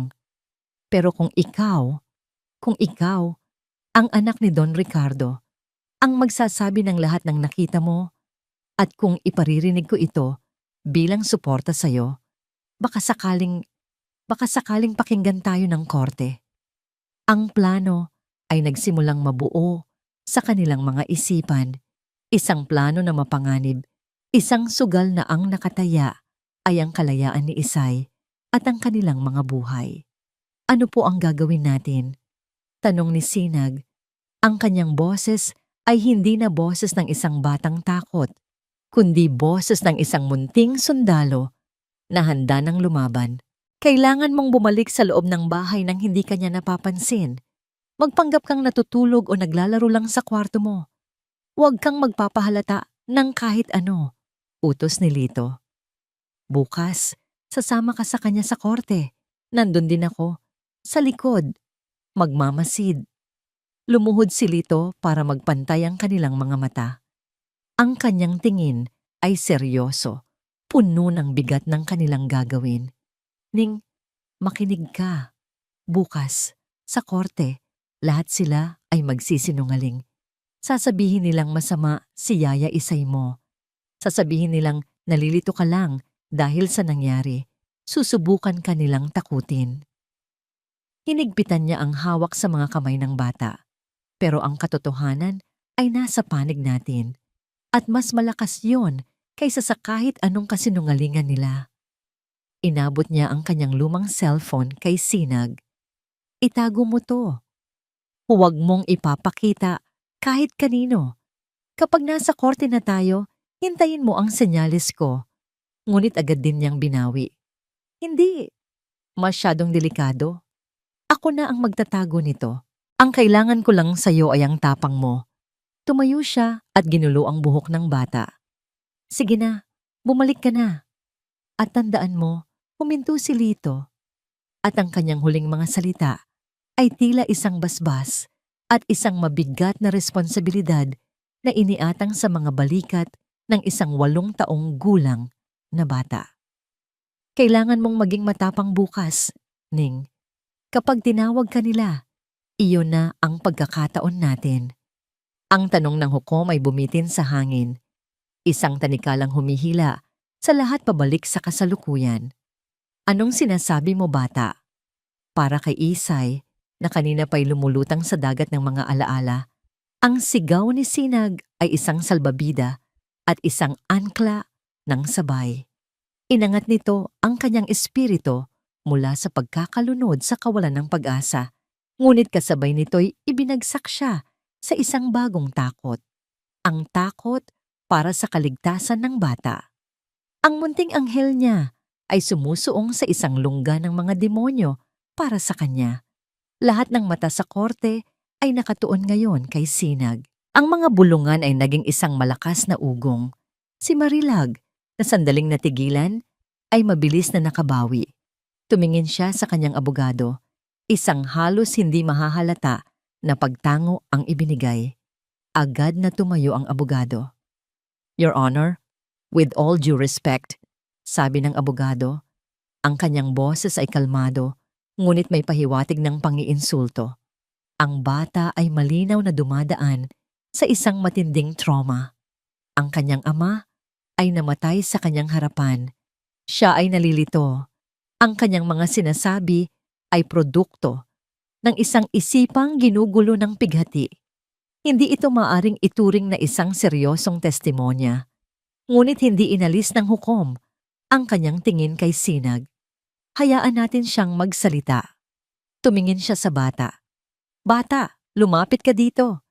Nanginginig ang mga binti ni Sinag habang naglalakad siya palapit sa pwesto ng mga saksi. Ang bawat hakbang ay tila isang milya ang layo. Dinaanan niya ang kanyang yaya Isay. Nakita niya ang mga luha sa mata nito, mga luha ng takot at pagmamahal. Nagbigay ito sa kanya ng lakas. Tumingin siya kay Marilag. Nakita niya ang galit sa mga mata nito. Nakatago sa likod ng isang maskara ng pag-aalala. Lalo siyang naging determinado. Itaas mo ang iyong kanang kamay, sabi ng clerk ng korte. Ginawa ni Sinag. Nangangako ka bang magsasabi ng totoo, buong katotohanan, at walang iba kundi ang katotohanan? Opo, sagot ni Sinag. Ang kanyang boses ay maliit ngunit matatag. Magsalita ka, bata, sabi ng hukom. Sabihin mo sa amin ang lahat. Huminga ng malalim si Sinag. Naalala niya ang usapan nila ni Kuya Lito. Kailangan mong maging matapang. Noong hapon bago pumamatay si Papa, nagsimula siya. Ang kanyang boses ay nanginginig sa simula. Naglalaro po ako sa sala. Nagtago po ako sa ilalim ng mesa. Tumingin siya ng diretso kay Marilag. Nakita ko po si Tita Marilag. May kinuha po siyang tableta. Dinurog niya po yon. Pagkatapos, may dumating na sabaw para kay Papa. At hinalo niya po yung dinurog na gamot doon. Isang kolektibong paghinga ng gulat ang narinig mula sa mga tao. Nagpatuloy si Sinag. Ang kanyang boses ay unti-unting lumalakas. Nahuli niya po ako. Dinala niya po ako sa library. Sabi niya po sa akin, kung magsasabi daw po ako sa kahit sino, ipapadala niya daw po si Yaya Isay sa malayo, sa lugar na hindi ko na po siya makikita. Tinakot niya po ako.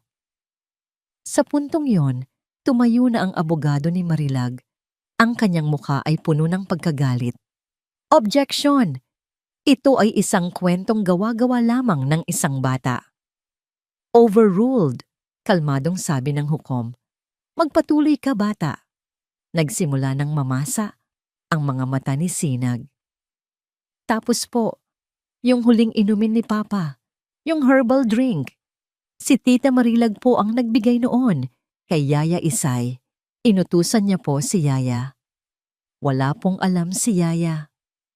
Hindi na napigilan ni Sinag ang kanyang mga luha. Ang bigat ng lahat ng kanyang nakita at naramdaman ay bumuhos. At iyon na ang pagkakataong hinihintay ng abogado. Dahan-dahanan siyang lumapit kay Sinag na parang isang lobong papalapit sa isang tupa. Sinag, sabi niya sa pinakamalumanay niyang boses. Mahal na mahal mo ang papa mo, tama ba? Tumango si Sinag. Sumisinghot. At nalungkot ka ng sobra noong siya'y nawala? Tumango ulit siya. At mahal na mahal mo rin ang Yaya Isay mo, di ba? Opo. Hikbi ni Sinag.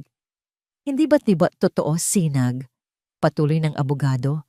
Ang kanyang boses ay nagsimulang tumalas na dahil sa sobrang lungkot mo at sa sobrang pagmamahal mo sa yaya mo, handa kang gumawa ng kahit anong kwento para lang mailigtas siya. Baka naman, naisip mo lang ang lahat ng ito dahil gusto mo ng isang taong sisisihin sa pagkawala ng papa mo? Hindi po totoo yan, sigaw ni Sinag. Nakita ko po. Nakita mo nga ba? Biglang sigaw ng abogado, ang kanyang boses ay dumagundong sa korte. Natigilan si Sinag sa gulat. O baka naman may nagsabi lang sa'yo na sabihin niyo ang mga yan. Sabihin mo sa amin, Sinag, sino ang nagturo sa'yo ng mga kasinungalingang ito? Ang atake ay masyadong biglaan, masyadong malupit para sa isang bata. Bumuhos ang iyak ni Sinag. Ang kanyang tapang ay biglang gumuho, napalitan ng takot at pagkalito ng isang batang sinisigawan at hindi pinaniniwalaan. Hindi na siya makasagot, tanging mga hikbi na lang ang lumalabas sa kanyang bibig. Sa sandaling iyon, dahan-dahang tumayo si Marilag mula sa kanyang upuan. Ang kanyang mga mata ay puno ng luha. Ang kanyang mukha ay larawan ng isang nasasaktang ina. Tama na po, sabi niya sa hukom. Ang kanyang boses ay basag sa pag-iyak. Naaawa na po ako sa bata. Your Honor, pinapatawad ko na po siya. Lumingon siya sa lahat ng tao sa korte. Pinapatawad ko po ang aking stepdaughter. Siya ay isang bata lamang na nawalan ng ama at naghahanap ng kasagutan. Huwag na po natin siyang pahirapan pa. Malinaw po na ang lahat ng ito ay isang malungkot na pantasya lamang. Ang eksena ay perpekto. Isang biyudang puno ng pag-unawa at pagpapatawad. Isang batang umiiyak na hindi na makapagsalita. At isang akusado na muling nalagay sa gitna ng lahat ng sisi.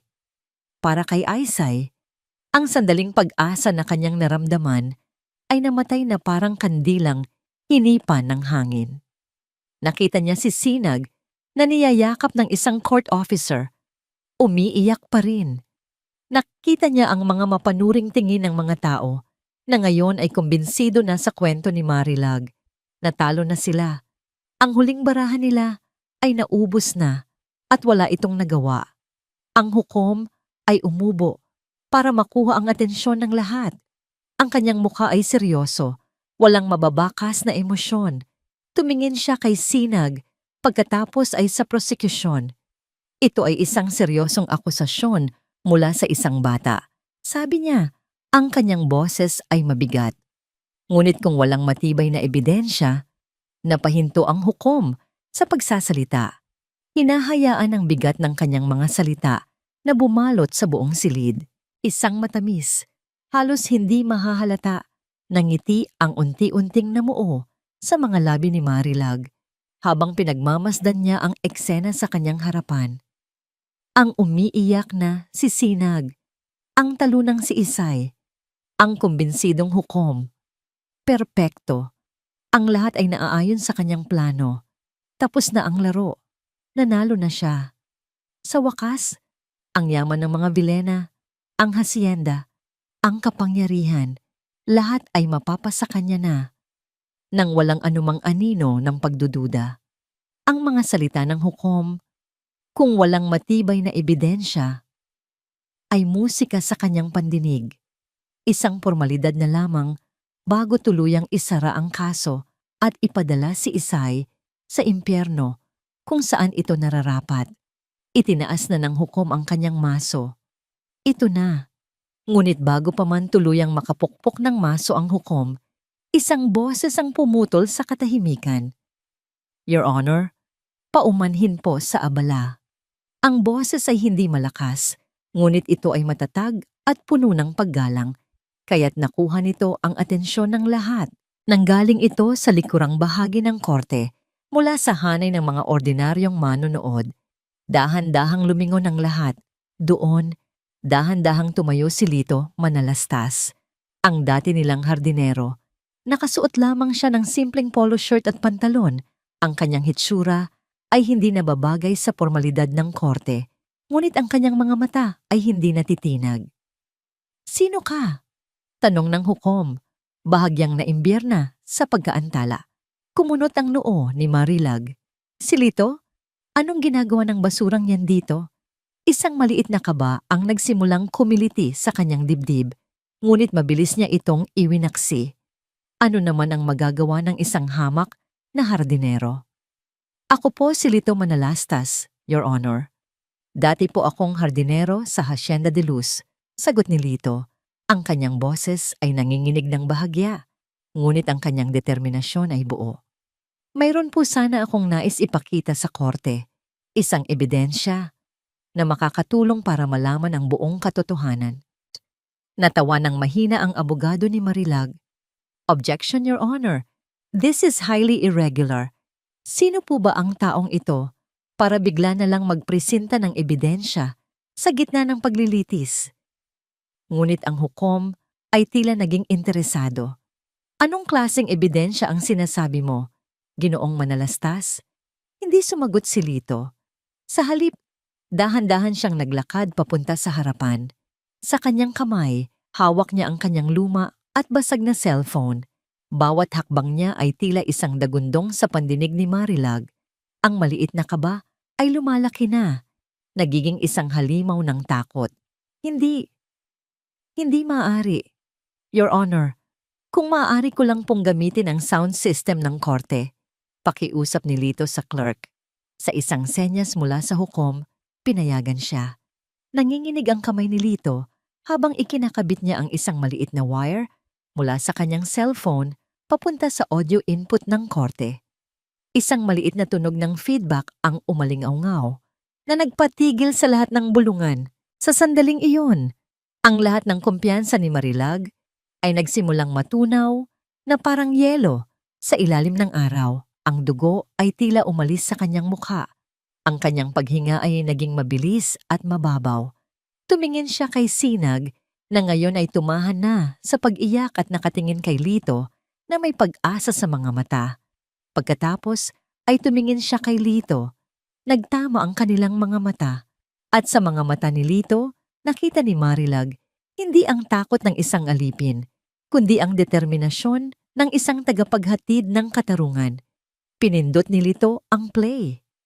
Sa simula, ang narinig lang ay isang mahinang kaluskos at ang tunog ng mga kuliglig. Ngunit pagkatapos, isang boses. Boses ng isang lalaki, puno ng takot. Hindi maaari. Masyadong delikado ang pinapagawa mo sa akin, Marilag. Napasinghap si Marilag. Ang kanyang mga mata ay nanlaki sa pagkabigla. Nagsimula siyang umiling, isang desperadong kilos ng pagtanggi. At pagkatapos, ang pangalawang boses, ang boses na yon. Walang duda, ito ang kanyang boses. Ngunit hindi ito ang kanyang boses na malambing at kaakit-akit. Ito ang tunay niyang boses. Malamig, matalim, walang kaluluwa, at puno ng purong kasamaan. Wala kang pagpipilian. Ang sigaw na yon ay umalingaw-ngaw sa bawat sulok ng korte na parang isang kulog mula sa impyerno. Ang bawat salita ay isang punyal na sumasaksak sa katahimikan. Ibibigay mo ang lason na iyon o sisirain ko ang buong pamilya mo. Huwag mo akong susubukan.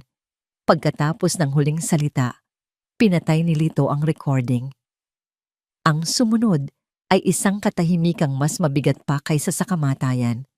Walang humihinga, walang gumagalaw. Ang lahat ng tao sa korte, ang hukom, ang mga abogado, ang mga manonood, maging ang mga guwardiya, ay nakatingin sa iisang tao. Ang kanilang mga mukha ay pinaghalong gulat, pagkasuklam, at di makapaniwala. Ang maskara ni Marilag ay tuluyang nabasag. Ang kanyang magandang mukha ay nabalot na ngayon ng purong takot. Ang kanyang mga labi ay nanginginig. Sinusubukang bumuo ng mga salita na hindi lumalabas. Hindi, peke yan. Gawa-gawa lang yan. Bulong niya, ngunit ang kanyang boses ay halos hindi marinig. At sa isang iglap ng purong desperasyon, ginawa niya ang huling magagawa ng isang hayop na na-corner. Tumalikod siya at tumakbo. Sinubukan niyang tumakbo papalabas ng korte. Ngunit bago pa man siya makalayo, humarang na sa kanyang daraanan ang 2 pulis. "Bitawan niyo ako!" Sigaw niya, nagpupumiglas na parang isang baliw.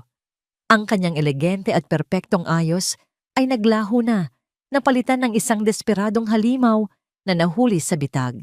Habang pinupusasan ang kanyang mga kamay sa likod, ang kanyang mga mata ay naghahanap.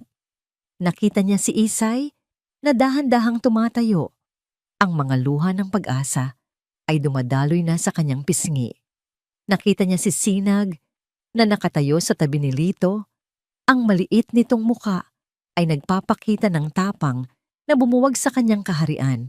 Isang sigaw na puno ng galit at pagbabanta ang kumawala mula sa lalamunan ni Marilag. Isang sigaw na hinding-hindi malilimutan ng lahat ng naroroon. "Hindi pa tayo tapos. Babalikan ko kayo. Lahat kayo." Ang mga sigaw ni Marilag ay dahan-dahang humina habang hinihila siya palabas ng korte, papalayo sa buhay na kanyang ninakaw at papunta sa isang kinabukasang puno ng rehas at pagsisisi. Ang pagkawala niya ay nag-iwan ng isang vacuum sa silid, isang katahimikan na hindi na puno ng tensyon, kundi ng pagkamangha at isang malalim na paghinga ng kolektibong kaluwagan. Para kay Isay, ang bawat segundo ay tila isang panaginip. Ang mga posa sa kanyang mga kamay ay biglang naging napakabigat.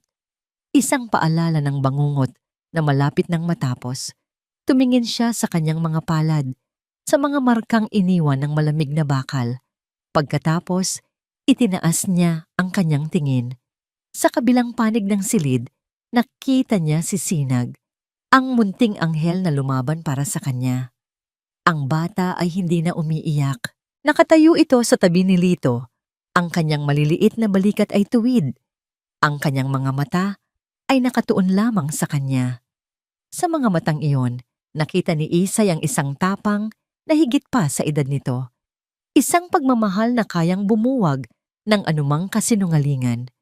Muling pumukpok ang hukom ng kanyang maso. Ngunit ngayon, ang tunog ay hindi na isang banta, kundi isang deklarasyon. Dahil sa mga bagong ebidensyang iniharap sa korteng ito, sabi ng hukom, ang kanyang boses ay malinaw at may awtoridad. Ang recording at ang testimonya ng batang si Sinag del Sol, ang hatol sa kasong ito, ay binabawi. Tumingin siya ng diretso kay Isay, at sa unang pagkakataon, nakita ni Isay ang isang pahiwatig ng simpatya sa mga mata ng hukom. "Ginang Dalisay Vergara, ikaw ay pinapawalang sala sa lahat ng paratang laban sa iyo. Ikaw ay malaya na." Ang mga salitang iyon, "ikaw ay malaya na." Para kay Isay, ang mga salita ay tila hangin na muling pumuno sa kanyang mga baga na matagal nang walang laman. Isang mainit na agos ang dumaloy sa kanyang buong katawan. Hindi niya namalayan. Ang mga luha ay kusa ng bumuhos mula sa kanyang mga mata. Ngunit hindi na ito mga luha ng pighati. Ito ay mga luha ng pasasalamat, ng kaluwagan, ng purong-purong saya. Isang court officer ang lumapit sa kanya at may kabaitang inalis ang mga posas. Ang tunog ng pagkalas ng bakal ay ang pinakamagandang musikang narinig ni Isisay sa buong buhay niya. Iginilid niya ang kanyang mga pulsuhan Nararamdaman ang dugo na muling dumadaloy ng malaya. Pagkatayo niya, ang kanyang mga binti ay nanginginig pa rin. Hindi dahil sa takot, kundi dahil sa bigat ng emosyong kanyang nararamdaman. Ang unang hinanap ng kanyang mga mata ay si Sinag. Kasabay noon, tumakbo na ang bata. Yaya! Ang sigaw na yon ay pumuno sa buong korte, isang sigaw ng purong pagmamahal. Sinalubong ni Isay ang kanyang alaga sa gitna ng silid. Nagyakap sila. Isang yakap na puno ng pangungulila. Isang yakap na naghilom sa lahat ng sugat. Isang yakap na nagsasabing, nandito na ako, hindi na kita iiwan. Tapos na, Ning. Tapos na. Bulong ni Isay sa buhok ng bata, habang siya mismo ay humahagulgol na parang isang bata. Salamat, anak. Salamat. Niligtas mo ako. Sabi ko po sa inyo, hindi ko po kayo iiwan. Sagot ni Sinag, ang kanyang mukha ay nakasubsob sa balikat ni Isay. Mula sa di kalayuan, nakatayo si Lito, tahimik na pinapanood ang eksena. Ang kanyang karaniwang seryosong mukha ay mayroong isang maliit, halos hindi mahahalata, ngunit tapat na nangiti. Nagtama ang kanilang mga mata ni Isay. Sa isang tingin, ipinadama ni Isay ang isang pasasalamat na hindi kayang sabihin ng mga salita. Tumango lamang si Lito, isang kilos na nagsasabing, walang anuman, ito ang tama. Ang paglabas nila sa gusali ng korte ay parang paglabas mula sa isang madilim na kuweba patungo sa sikat ng araw. Ang liwanag ay nakakasilaw sa simula, ngunit ito'y mainit at puno ng pag-asa. May ilang mga reporter na sumubok na magtanong, ngunit magalang silang hinarangan ng mga pulis. Habang naglalakad sila papunta sa isang sasakyang naghihintay, na ipinadala ng abogado ni Don Ricardo na ngayon ay nasa panig na nila, hinawakan ni Sinag nang mahigpit ang kamay ni Isay. Uuwi na po tayo, Yaya? Tanong ni Sinag. Ang kanyang boses ay puno ng pananabik sa isang normal na buhay. Ngumiti si Isay, isang tunay na ngiti na matagal nang nawala sa kanyang mukha. Oo, anak, uuwi na tayo sa hasyenda. Nang malapit na sila sa sasakyan, hinila ni Sinag ang kamay ni Isay. Pinipigilan ito sa paglakad. Tumingala siya. Ang kanyang mga mata ay seryoso at puno ng isang tanong na matagal na niyang kinimkim sa kanyang dibdib. Isang takot na kailangan niyang marinig ang kasagutan. Hindi mo na po ako iiwan, Yaya, di ba? Lumuhod si Isay para magpantay sila. Hinawakan niya ang magkabilang pisngi ng bata at tinitigan ito sa mata. Tinitiyak na ang bawat salita na kanyang bibitawan ay tatatak sa puso at kaluluwa ni Sinag magpakailanman. Kahit kailan, sabi niya, ang kanyang boses ay basag, ngunit puno ng isang pangakong hindi na muling masisira. Kahit kailan, hinding-hindi ka na muling iiwan ni Yaya. Pangako. Ang pagbabalik sa Hacienda de Luz ay kakaiba. Ang hangin ay pareho pa rin. Amoy ng mga bulaklak at bagong dilig na damo. Ang araw ay pareho pa rin. Kulay ginto habang dahan-dahang bumababa sa abot tanaw. Ngunit merong isang bagay na nagbago.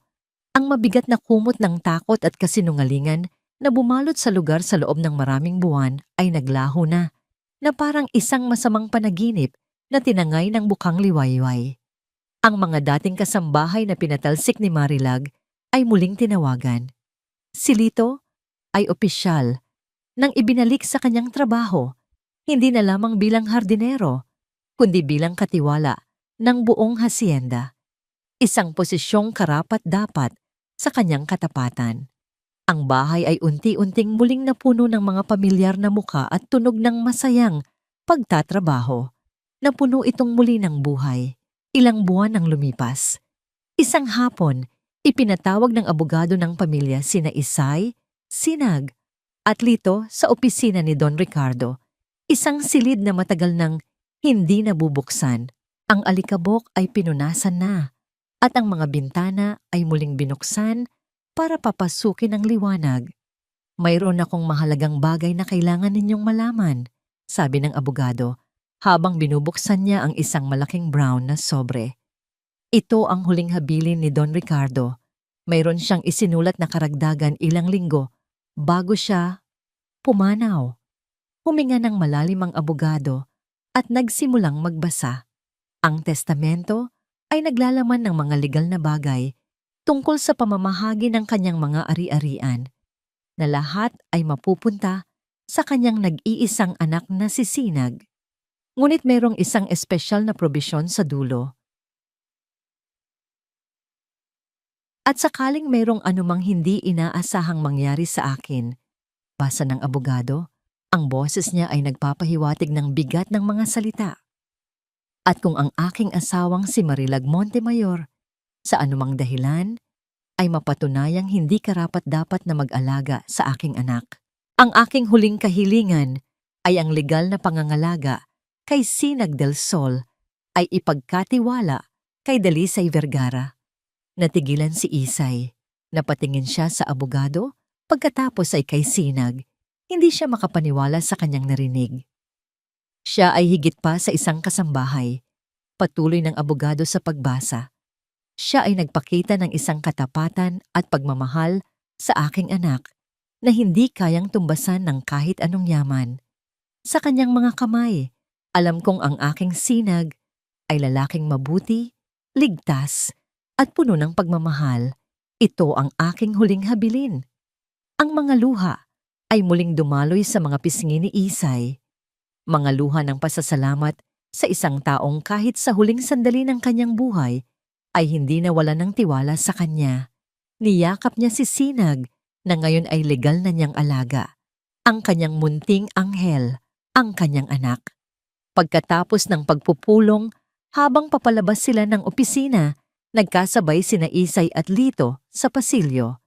Mayroong isang ngiting nahihiya, ngunit puno ng kahulugan sa pagitan nila. Salamat ulit, Lito. Sa lahat-lahat, sabi ni Isay. Hindi ko alam kung paano kita pasasalamatan. Kinamot ni Lito ang kanyang batok.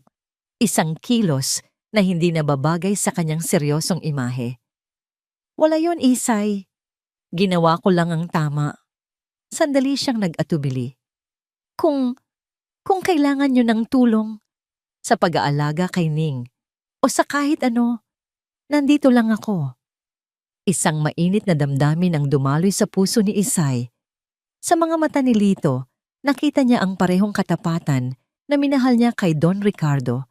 Ngunit may kasama itong isang bagay na iba, isang paghanga, isang respeto, at isang pangakong hindi binibigkas. Ngumiti siya. Salamat, Lito. Aasahan ko yan. Nang gabing iyon, ang hapagkainan ng Hacienda de Luz ay muling napuno ng tawanan. Sa isang dulo, nakaupo si Isay, at sa kabila naman ay si Lito. At sa gitna, ang sentro ng kanilang bagong mundo, si Sinag, na masayang nagkukwento tungkol sa kanyang araw. Ang larawan ay hindi na larawan ng isang amo at mga manggagawa. Ito ay larawan ng isang pamilya. Isang pamilyang binuo hindi ng dugo, kundi ng katapatan, sakripisyo at pagmamahal. Kinabukasan, sa ilalim ng puno ng kalachuchi kung saan nagsimula ang lahat, nagtanim sina Isay at Sinag ng isang bagong halaman. Isang maliit na puno ng sampagwita. Habang dinidiligan nila ito, ang ginintuang sinag ng papalubog na araw ay bumalot sa kanilang dalawa. Tumingala si Sinag mula sa pagdidilig at ngumiti sa kanyang yaya. Ang nangiting iyon ay puro, maliwanag, at puno ng isang kapayapaan na matagal na nawala. Ikaw ang araw ko, Yaya Isay, sabi ng bata sa isang simpleng pahayag ng katotohanan. Hinaplos ni Isay ang pisngi ng bata. Ang kanyang puso ay umaapaw sa pagmamahal na hindi niya akalaing posible. Sa wakas, pagkatapos ng mahabang dilim, ang liwanag ay muling naghari sa Hacienda de Luz at ang liwanag na yon ay mas maliwanag pa kaysa dati. At dito, nagtatapos ang kwento ni Sinag at Dalisay. Mga minamahal kong kaibigan at taga-subaybay, ako po ang inyong lingkod, ang manunulat sa likod ng kwentong inyong natunghayan. Mula sa kaibuturan ng aking puso, maraming salamat sa pagsama ninyo sa akin, sa bawat kabanata, sa bawat pagpatak ng luha, at sa bawat sandali ng pag-asa. Habang isinusulat ko ang bawat yugto ng kanilang buhay, para bang naging totoo sa aking isipan, sina Sinag, Dalisay, at maging si Marilag. Naramdaman ko ang takot ni Sinag sa dilim, ang pighati ni Isay sa gitna ng kawalang katarungan, at ang bigat ng galit na dulot ng kasamaan. Ang pagsulat ng kanilang kwento ay isang paalala na sa bawat laban ng kadiliman, laging mayroong isang maliit na sinag ng liwanag na naghihintay sumikat. Ang kwentong ito ay higit pa sa isang salaysay ng krimen at hustisya. Ito ay isang paalala sa kapangyarihan ng wagas na pagmamahal. Isang pagmamahal na nagbibigay ng pambihirang tapang sa isang munting bata na isigaw ang katotohanan. Isa itong pagkilala sa katatagan ng mga taong pinipiling manatiling mabuti sa kabila ng lahat ng panlilinlang. At higit sa lahat, ito ay isang kwento ng pag-asa na gaano man katagal ang gabi, palaging darating ang umaga. Ngayon, nais ko namang marinig ang inyong tinig. Aling bahagi ng kwento ang pinakatumatak sa inyong puso? Anong aral ang inyong baon-baon mula sa paglalakbay na ito? Ang inyong mga saloobin at komento ay napakahalaga sapagkat ito ang nagbibigay buhay at kahulugan sa bawat salitang aking isinusulat. Muli, ang aking taos-pusong pasasalamat sa inyong oras at sa inyong paglalakbay kasama ko. Hanggang sa ating muling pagsasama sa susunod na kwento na ating pagsasaluhan.